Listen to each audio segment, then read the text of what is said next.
Senhor, mais um dia se encerra e eu me coloco em oração. Primeiro, agradeço por ter me concedido mais um dia e por ter me dado forças para superar as adversidades. Nesta oportunidade, peço que o Senhor continue me mostrando que nem sempre acontece o que eu desejo, mas sim o que é melhor para mim, me fazendo superar os momentos de dificuldade.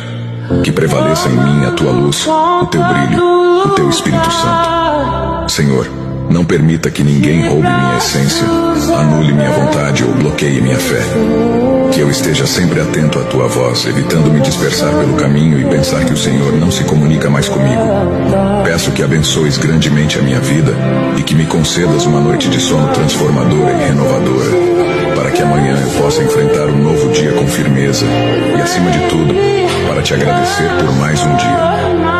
No final deste dia, em nome de Jesus, peço o que necessito.